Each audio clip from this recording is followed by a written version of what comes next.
Hello കൂട്ടുകാരെ, നമ്മുടെ പുതിയൊരു വീഡിയോയിലേക്ക് എല്ലാവർക്കും സ്വാഗതം.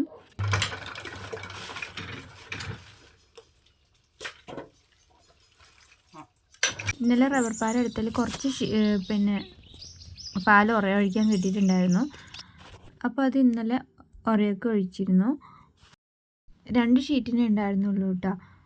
അപ്പോൾ വീഡിയോ എടുക്കാൻ നിന്നപ്പോൾ ഏട്ടൻ പറഞ്ഞു, മോശമല്ലേ, 2 ഷീറ്റല്ലേ ഉള്ളൂ, നീ എന്തിനാ വീഡിയോ എടുക്കുന്നതെന്നൊക്കെ ചോദിച്ചത് കൊണ്ടാണ് ഞാൻ ഇന്നലെ എടുക്കാത്തത്. പിന്നെ ഇത് വൈകുന്നേരത്തെ വീഡിയോ ആണ്. ഞാൻ പറഞ്ഞല്ലോ ഇന്നലെ ഹീറ്റർ വാങ്ങിയിരുന്നു എന്ന്. അപ്പോൾ അത് സെറ്റ് ചെയ്യാൻ വേണ്ടി വന്നവരാണ് കേട്ടോ ഇത്. ഞാൻ ആദ്യം പറഞ്ഞിരുന്നില്ലേ, വീടിന് അധികം സൗകര്യമൊന്നുമില്ല, പിന്നെ ഇത് അത്യാവശ്യമായതുകൊണ്ട് മാത്രമാണ് ഹീറ്റർ വാങ്ങിയതെന്നൊക്കെ. അപ്പോൾ ഹീറ്റർ വെച്ചപ്പം വർക്കാവുന്നില്ല. കാരണം ടാങ്കിന് പൊക്കമില്ലാത്തതുകൊണ്ടാണെന്ന് അവർ പറഞ്ഞത്. ടാങ്കിന് പൊക്കം ഇല്ലെന്നല്ല, ടാങ്ക് വെച്ച സ്ഥലം പൊക്കം കുറവാണെന്ന്.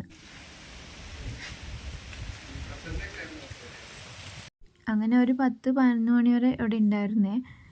പിന്നെ അവർ റെഡി ആവുന്നില്ല എന്ന് കണ്ടപ്പം അവർ പോയി കേട്ടോ. അപ്പോഴേക്കും നല്ല കാറ്റും മഴയൊക്കെ വരുന്നുണ്ട്. മഴയത്ത് മുന്നേ അവർ വീടെത്തിയാൽ മതി എന്നായിരുന്നു കേട്ടോ അപ്പോൾ പ്രാർത്ഥന. കാരണം നല്ല ഇടിയും മിന്നലൊക്കെ ആയിരുന്നു. പിന്നെ രാത്രി വിളിച്ചു വെച്ചപ്പം അത്ര വലിയ മഴയൊന്നും അവർക്ക് കിട്ടിയില്ല എന്ന് പറഞ്ഞു കേട്ടോ. അപ്പോൾ തന്നെ ഒരു സമാധാനമായി. പിന്നെ ഇത് അനിയൻ വർക്ക് ചെയ്യുന്നത് ടൊയോറ്റൻ്റെ കമ്പനിയിലാണ്. അപ്പോൾ അവിടുന്ന് 2 ഓയിലിൻ്റെ ടാങ്ക് വാങ്ങിയിരുന്നു. അവിടെ ചില സമയത്ത് ഒഴിഞ്ഞ ടാങ്കും പിന്നെ ബക്കറ്റൊക്കെ കൊടുക്കുന്നുണ്ട്. അപ്പോൾ അനിയൻ വാങ്ങിയതിന് 2 വാങ്ങിയതാണ് കേട്ടോ ഞങ്ങൾ. അപ്പോൾ ഇതെടുത്തിട്ടാണ് ഞങ്ങൾ ടാങ്ക് വെക്കുന്നത്. അപ്പോൾ നല്ല എണ്ണമയം ഉണ്ടായിരുന്നു. അപ്പോൾ സോപ്പ് പൊടിയൊക്കെ ഇട്ടിട്ട് കുറേ കഴുകി നോക്കി. അങ്ങനെ ഒരുവിധമൊക്കെ വൃത്തിയാക്കി കേട്ടോ. ഇനിയിപ്പോൾ അതിനായിട്ട് വേറൊരു ടാങ്ക് വാങ്ങണ്ടല്ലോ. അപ്പോൾ അതിലേക്ക് പൈപ്പൊക്കെ ഇടാനായിട്ട് ഒരു ബ്രദർ വന്നിട്ടുണ്ടായിരുന്നു. അപ്പോൾ അവന് പെട്ടെന്ന് പോകേണ്ട തിരക്ക് കാരണം വേഗം അതൊക്കെ റെഡിയാക്കി അവൻ പോയി കേട്ടോ. അങ്ങനെ വൈകുന്നേരം ആയപ്പം ഏട്ടൻ താഴ്ത്തുവയിൽ പോയിട്ടുണ്ടായിരുന്നു. അപ്പോൾ സാധനങ്ങൾ വാങ്ങാൻ പോയതാണ്. കൂടെ ഞങ്ങൾക്ക് കുറച്ച് സിപ്പപ്പൊക്കെ വാങ്ങിക്കൊണ്ട് തന്നിട്ടുണ്ടായിരുന്നു. അങ്ങനെ അതൊക്കെ കഴിച്ചു. പിന്നെ വൈകുന്നേരം കുറച്ച് പരിപാടിയൊക്കെ ഉണ്ടായിരുന്നു. പിന്നെ ഏട്ടന് 3-4 പണിക്കാരുണ്ടായിരുന്നു കേട്ടോ. അപ്പോൾ അവരൊക്കെ പറഞ്ഞു വിട്ടിട്ട് ടാങ്ക് വെക്കാൻ കയറിയ സമയം 7 മണി. അപ്പോൾ നല്ല ഇടിയും മിന്നലൊക്കെ ഉണ്ടായിരുന്നു കേട്ടോ. എനിക്ക് നല്ല പേടിയായിരുന്നു, പൊക്കത്തായതുകൊണ്ട് നല്ല മിന്നലൊക്കെ ആയിരുന്നു കേട്ടോ.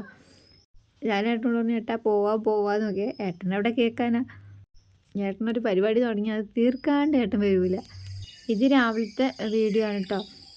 രാവിലെ മുറ്റം നിറയെ ഈയാമ്പാറ്റിയായിരുന്നേ. എല്ലാവരും എന്താ പറയുന്നത് എനിക്കറിയില്ല. ഈ മഴയ്ക്ക് ഉണ്ടാകുന്ന ഒരു പാറ്റില്ല, മഴപ്പാറ്റോ അങ്ങനെ എന്തൊക്കെയോ പറയുമല്ലോ, ആ സംഭവം. ഇന്നിപ്പം രാവിലെ വീട്ടിലേക്ക് പോവുകയാണ്. അപ്പോൾ രാവിലെ ഏട്ടൻ തന്നെ ഒരു 9-10 മണി ആകുമ്പോഴേക്കും ഒരുങ്ങിക്കോളാണ് കേട്ടോ. അങ്ങനെ ഒരുങ്ങി കഴിഞ്ഞപ്പോഴേക്കും പേടി മഴയായിരുന്നു. പിന്നെ ഇറങ്ങിയത് 12 മണിയൊക്കെ കഴിഞ്ഞു.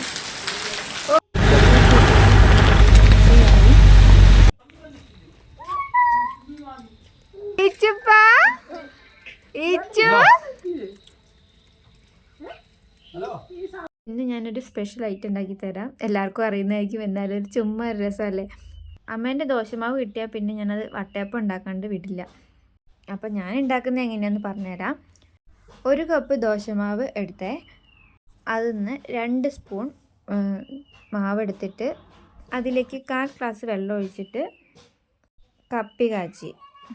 എല്ലാവർക്കും കപ്പി കാച്ചെന്ന് പറഞ്ഞാൽ അറിയില്ല എന്ന് എനിക്കറിയാം. കാരണം ഞാൻ പലരോടും അങ്ങനെ പറഞ്ഞിട്ട് അതെന്താ സംഭവം എന്ന് ചോദിച്ചിട്ടുണ്ട്. അതുകൊണ്ടാണ് ഒന്നുകൂടി ഞാൻ പറഞ്ഞുതരാം.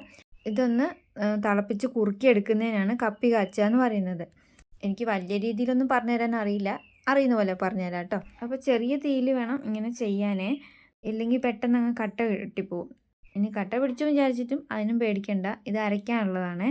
അപ്പോൾ നമ്മളത് ദോശമാവ് നന്നായിട്ട് കുറുകി കിട്ടിയിട്ടുണ്ട്. ഇനി ഇത് നന്നായിട്ട് തണുക്കട്ടെ. അപ്പോഴേക്ക് നമുക്ക് ഈ ദോശമാവ് ഒന്ന് റെഡിയാക്കാം. ഈ കപ്പിലാണ് ഞാൻ 1 കപ്പല്ല, ഏകദേശം ഒരു 3/4 കപ്പ് ദോശമാവ് ഞാൻ ഇതിൽ പാത്രത്തിലേക്ക് ഒഴിക്കുന്നുണ്ട്. ഇനി വേണ്ടത് ഒരു അരമുറി തേങ്ങ, കുറച്ച് കൂടിയാലും കുഴപ്പമൊന്നുമില്ല കേട്ടോ.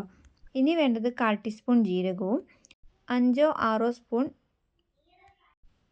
പഞ്ചസാരയുമാണ്. അപ്പോൾ ഇതൊന്ന് നന്നായിട്ട് അരച്ചിട്ട് വരാം.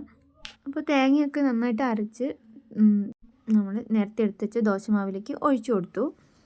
ഇനി നമ്മൾ നേരത്തെ കപ്പി കാച്ചി വെച്ചില്ലേ, ആ മാവും കൂടി അരച്ചെടുക്കാം. അപ്പോൾ ഞാൻ അരയ്ക്കാൻ വേണ്ടിയിട്ട് വെള്ളം ചേർക്കുന്നില്ല. അതിന് പകരം നമ്മൾ നേരത്തെ എടുത്തു വെച്ച ദോശമാവും കൂട്ടിയിട്ടാണ് അരച്ചെടുക്കുന്നത്. അങ്ങനെ ആകുമ്പം വെള്ളം കൂടി പോകുന്നുള്ള പേടി വേണ്ടല്ലോ. അതുകൊണ്ടാണ് ഞാൻ ഇങ്ങനെ ചെയ്യുന്നത്. ഇനി നന്നായിട്ട് ഇത് മിക്സ് ചെയ്തിട്ട് പൊങ്ങാൻ വെക്കാം കേട്ടോ. അപ്പോൾ ഞാൻ ചെയ്യുന്നത് ഞങ്ങളുടെ വിറകടുപ്പാണല്ലോ, അപ്പോൾ ആ അടുപ്പിൻ്റെ മുകളിൽ വെക്കും. അപ്പോൾ പെട്ടെന്ന് പൊങ്ങി വരും കേട്ടോ. അപ്പോൾ ഇത് നന്നായിട്ട് പൊങ്ങിയിട്ടുണ്ട്. ഞാനിപ്പോൾ ഏകദേശം അരമണിക്കൂർ വെച്ചിട്ടുണ്ടായിരുന്നുള്ളൂ. ഇത് നന്നായി പൊങ്ങി വന്നാലേ ഒരു ടേസ്റ്റും ഉണ്ടാവുള്ളൂ, നല്ല ആരെടുത്ത അപ്പവും കിട്ടുള്ളൂ കേട്ടോ. അപ്പോൾ നിങ്ങൾക്ക് കണ്ടപ്പോൾ തന്നെ മനസ്സിലായിട്ടുണ്ടാവും നന്നായിട്ട് പൊങ്ങിയിട്ടുണ്ടായിരുന്നു. അപ്പോൾ ഇനി ഈ മാവ്, അപ്പോൾ ഇനി ഇതൊന്ന് നന്നായിട്ട് എണ്ണ തടവി കൊടുത്തൊരു പ്ലേറ്റിലേക്ക് ഒരു 1/4 ഭാഗം ഒഴിച്ചു കൊടുക്കാം. ഞാനിപ്പോൾ ഇതൊരു ഇഡ്ഡലി പാത്രത്തിലേക്കാണ് വെച്ച് കൊടുക്കുന്നത്. അപ്പോൾ ഇഡ്ഡലി പാത്രത്തിൽ ഇതുപോലെ ഒരു തട്ട് വെച്ച് കൊടുത്തിട്ടാണ് നമ്മൾ മാവ് ഒഴിച്ചില്ല ആ പ്ലേറ്റ് വെച്ച് കൊടുക്കുന്നത്. വെള്ളം നന്നായിട്ട് ചൂടായതിന് ശേഷം മാത്രമേ വെക്കാവുള്ളൂ കേട്ടോ. എന്നാൽ നമുക്ക് പെട്ടെന്ന് വെന്ത് കിട്ടും. ഒരു 1/4 മണിക്കൂറൊക്കെ മതിയാവും.